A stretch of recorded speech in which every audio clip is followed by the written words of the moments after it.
Assalamualaikum warahmatullahi wabarakatuh.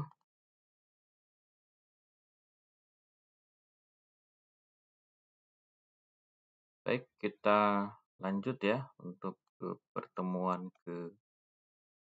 ketiga ya untuk penghantar listrik ya.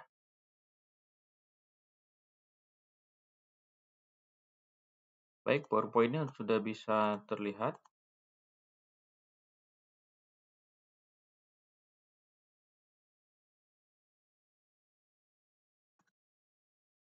Bisa terlihat ya. Baik, kita inikan kembali tentang daripada konsep dasar dari sisi teknik elektro, ada misalnya dari sisi material listrik ya, ada struktur atom, muatan listrik. Ini saya juga ada mereview ya yang kemarin. Kemudian dari sisi inti atom tentu ada yang proton, ada neutron ya, ada proton muatan positif, ada juga neutron yang netral, kemudian elektron ada bermuatan negatif.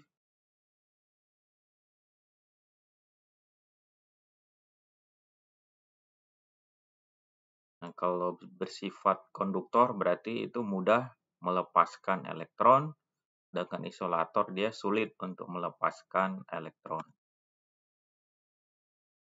Arus listrik ya merupakan aliran-aliran elektron bebas yang bergerak secara terarah dalam sebuah konduktor akibat adanya suatu beda potensial. Nah, satuan arus apa? Satuan arus adalah ampere atau yang biasa disingkat dengan A.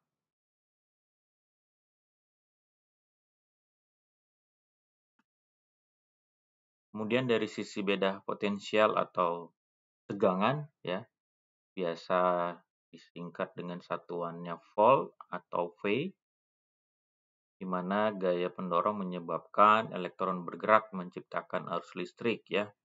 Jadi tegangan merupakan energi potensial persatuan muatan listrik yang diukur antara dua titik dalam suatu rangkaian.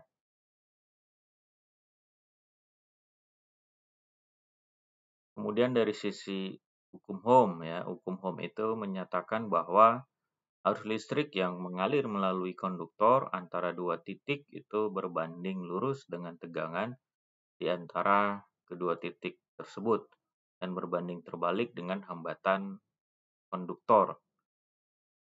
Nah, itu merupakan isi dari hukum Ohm. Hukum Ohm ada apa kemarin ya? Ada tegangan, ada arus, dan juga hambatan. Kalau tegangan, satuannya adalah volt, arus adalah ampere, kalau hambatan adalah ohm. Kemudian hambatan ya. Hambatan ini merupakan suatu ukuran posisi bahan terhadap dari aluran listrik.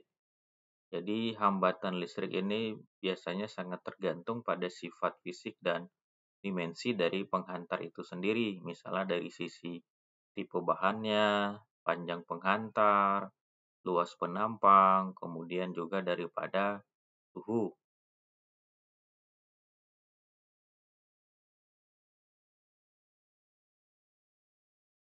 Hukum Ohm ini merupakan prinsip dasar apabila kita untuk mengetahui suatu rangkaian, baik rangkaian AC maupun rangkaian DC.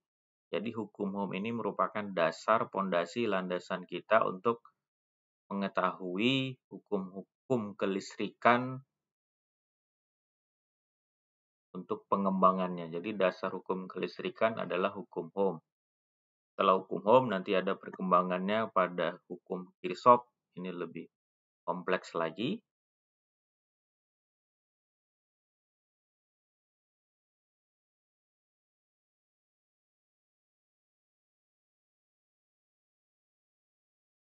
Nah, ini misalnya ada contoh suatu perhitungan dari sisi hukum Ohm.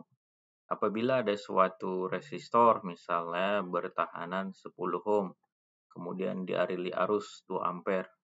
Berapa tegangan yang diperlukan? Berarti dengan rumus yang tadi, tegangan sama dengan arus dikali hambatan.